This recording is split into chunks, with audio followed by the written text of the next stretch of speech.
Selamat malam. Kali ini gue mau, setelah tadi bahas Chelsea, gue mau bahas MU yang menangnya itu bener-bener beruntung kalau gue bilang ya. Karena apa? Karena MU mainnya jelek banget, nggak banget lah. Dari 2 pertandingan dia di Liga Inggris, Ole sama sekali nggak ngelakuin perubahan. Cuman kemarin dia udah bisa lah nurunin starting 11, kiper De Gea, kan di belakang ada Wan-Bissaka, Lindelof, Maguire sama Luke Shaw. Di tengah itu ada Matic, Pogba sama Bruno, depannya trio Martial, Rashford sama Greenwood. Cuman di sini kan lagi-lagi gue bilang Lindelof itu jadi back tengah itu nggak banget. Harusnya dia bener-bener bisa nurunin Bailey, karena Bailey lebih bagus dari segi bertahan. Dan kalau gue bilang MU itu beruntung nggak kena bantai, karena Brighton shoot on goal 5 kali kena tiang. Kalau itu gol itu habis pertandingan. Tapi gue berharap harusnya itu gol aja, biar PR sama manajemen buat datangin satu back tengah lagi lah.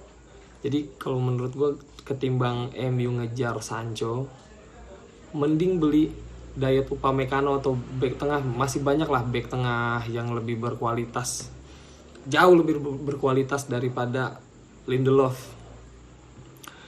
Terus Brighton juga mainnya bagus, apalagi setelah adanya Lallana itu, lini tengahnya Brighton itu bolanya lebih mengalir ya. Cuman sayangnya di Brighton gak punya pemain kreativitas kayak Bruno Fernandes. Nah, dan yang gue heran itu MU setelah unggul, kenapa kok malah main bertahan? Padahal ya sesuai kayak filosofi yang sering kita dengar lah, menyerang adalah pertahanan terbaik adalah menyerang. Dan ini MU malah bener-bener bertahan dan dihukum sama gol keduanya dari Brighton. Dan gol keduanya Brighton itu kan akibat dari back MU yang gak bisa nutup ruang sehingga jadinya gol. Kita lihat kan gol Brighton yang kedua itu pemainnya sendiri di ujung dan gak ada yang jaga.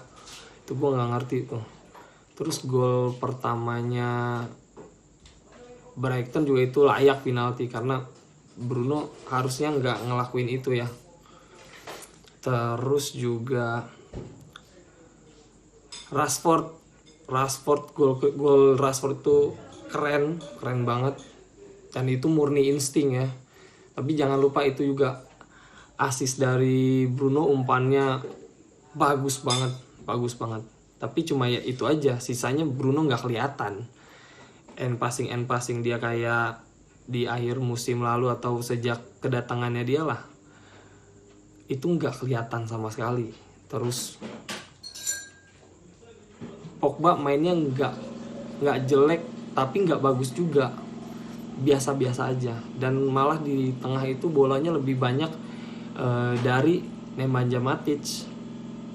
Martial juga nggak kelihatan, sama sekali nggak kelihatan, hilang banget. Dan ini juga kelihatan ya, makin kelihatan Ole itu pelatih yang gak punya plan B. Dan gue berharap ganti aja deh sama Pochettino. Karena Ole itu nggak banget lah. Ole itu lebih kayak dia cuma naruh 11 pemain dan disuruh main, ya udah main, nggak pakai strategi, murni mengandalkan kualitas individu pemain.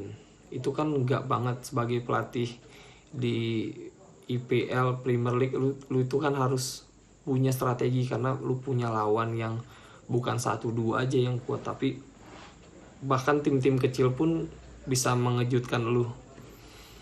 Terus nah, gue mau ngomongin yang terakhir itu gol VAR-nya, penaltinya MU.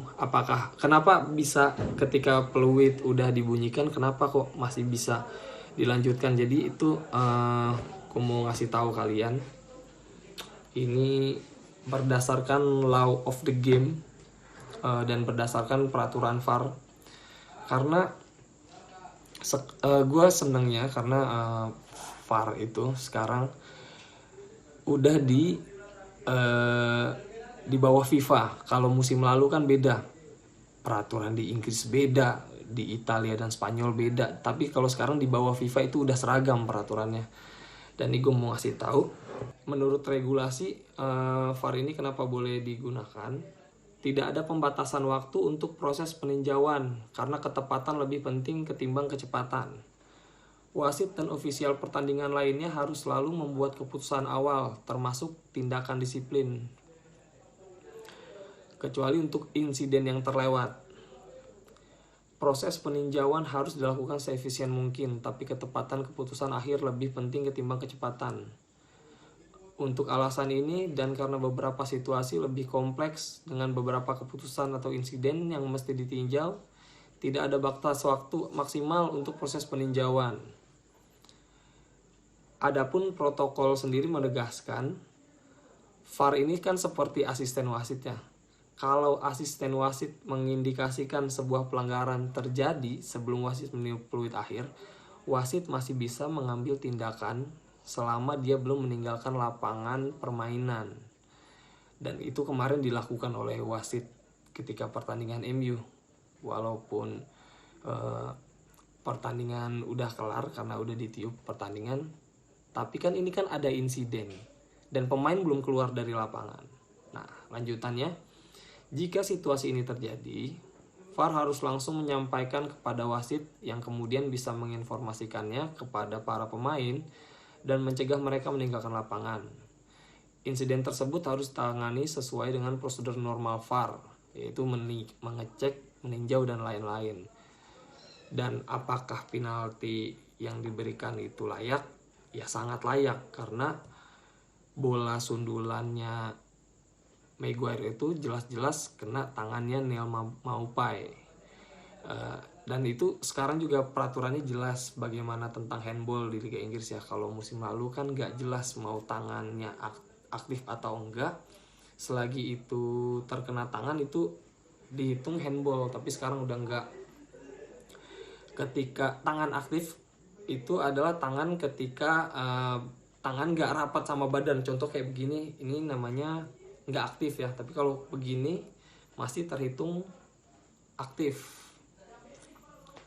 Dan kalau menurut gue, kalau MU nggak ngelakuin perubahan juga dan pemain-pemainnya nggak perform, ya mohon maaf, musim MU pasti berantakan. Tapi kalau menurut gue nggak apa-apa, biar Ole dipecat terus ganti aja sama Pochettino. Kayaknya itu dulu. Sampai jumpa di video selanjutnya. Thanks for watching.